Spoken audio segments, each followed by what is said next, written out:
Akkam jirtu barattoota maqaan koo barsiisaa Taarriqany Abdiisaan jedhama. Barnoota fiiziksii karaa yuutuubii isin barsiisaa kanan jirudha. Har'as gaaffii barattoota kutaa 12ffaa keessumaa warra waggaa kanaa intiraansii fudhatan ni gargaara jedhee kanan yaade viidiyoo gaggabaabduu gaaffii intiraansii kanaan duraa hojjedhee akkan gadi sinii dhiisuu sinii beellameen ture. Haaluma sanaan gaaffii lammaffaatti fufna har'a. Kan bara 2014 dhufe boqonnaa 6 irra jirra. Kutaa 12ffaa boqonnaa 6 waa'ee magnetismiiti. Megaafichaan dubbisame find the magnitude of the force felt by an electron traveling at an angle of 60 degrees to the Earth's magnetic field 1.4 times 10 to the power of 7 meters per second. The Earth's magnetic field is 5 times 10 to the power of minus 7 Teslas. Akkuma gaaffii kanarraa hubannu wanti kennamee jiru maal jedha? Humna magneetawaati kan gaafatamaa jiru.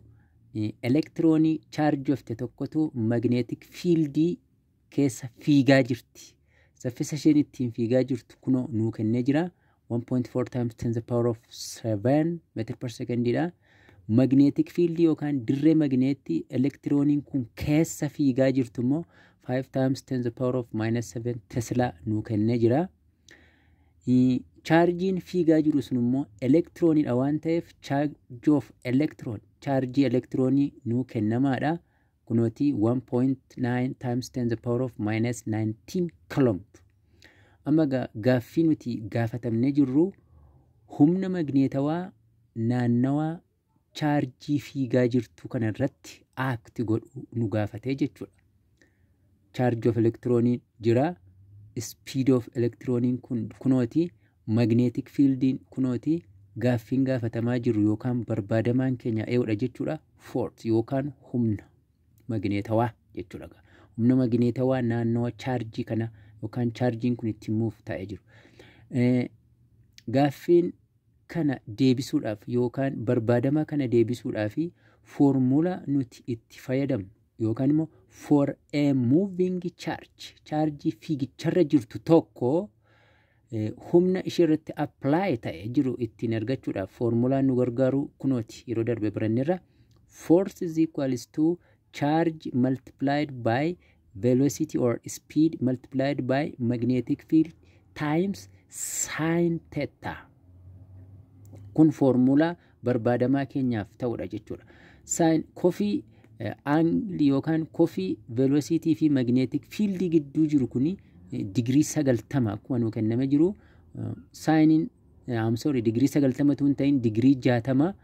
Sinin degree 60 amma kunoo nu kennameera. Yeroo jara kana iddoo chargii 1.9 times 10 to the power of minus 19 coulomb yeroo seensisnu iddoo speed v kana ammoo 1.4 times 10 to the power of 7 yeroo galchinu iddoo magnetic field immoo magnetic field nu kenname jiru 5 times 10 to the power of minus 7 Tesla dha. Sin of 60 degree inni immoo 0.87 ta'a. Ishi herrega kana akka inni calculationiidhaaf nu mijatutti warra exponent hin qabne kanneen akka 1.9 1.4 fi 5 akkasumas immoo 0.8 iddoo tokkotti sassaabnee baay'isna. Warra exponentii qaban immoo kanneen akka 10 the power of minus 19 10 the power of 7 10 the power of minus 5 immoo iddoo tokkotti sassaabnaa jechuudha. Similar terms collect together warra wal fakkaatan walitti sassaabu.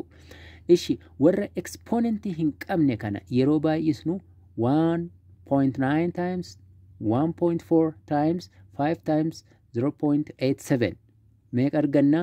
9.744 argan. Ishi warra exponentii qaban kana immoo yeroo baay'isnu 10 dha. Beeziin isaanii 10 dha. 10 dha wal fakkaata. Beezii isaanii tokkotu filatama. Kana booda exponentiin immoo walitti ida'amu jechuudha. Kana jechuun maal jechuudha? Minus 19 plus 7 plus minus 5. Yeroo jara kana ijaanu minus 19 fi 7 fi minus 5 yeroo idaanu arganna 10 the power of minus 17 maal jennaan 7 hir'isuu 5 2 minus 9 tirraa 2 yeroo hir'istuu minus 17 dhufa. Kanaaf egaa yeroo lakkoofsa kana 6 nu 9.7 baay'isuu 10 paaworii negatiiva 17 yuunitiin hafee asii kolombiitu jira, asii meetir per sekondiitu jira, asii teslaatu jira. Therefore column meter per second tesla jechuun maal jechuudha? 1 column meter per second tesla jechuun wajjin wal qixaa 1 newton wajjin wal qixa. Kanaafi jechuudha humni naannawaa chaarjii fiigaa jirtu kana meeqa ka jedhuu fi 9.7 times 10 the power of minus 17 newton. Filannoo arfan tarreeffamanii jiran kana keessaa deebii sirrii kan ta'u baarra kan jiru jechuudha. Galatoomaa barattootaa, yoo gaaffiin yookaan yaadi jiraate kunoo lakkoofsa bilbilaa kanaan karaa telegiraamii koos naquunnamuu dandeessu. Miiltoo keessan yookaan hiriyyaa keessanii fi barattoota keessumaa waggaa kana kutaa 12ffaa fudhatanii fi sheer akka gootan ofii keessaniin immoo gaaffii kana ittuma fufnee hojjenna waan ta'eef yeroo yerootti akka inni isin ga'uu fi subscribe godhaa hordofaa. Thank you very much.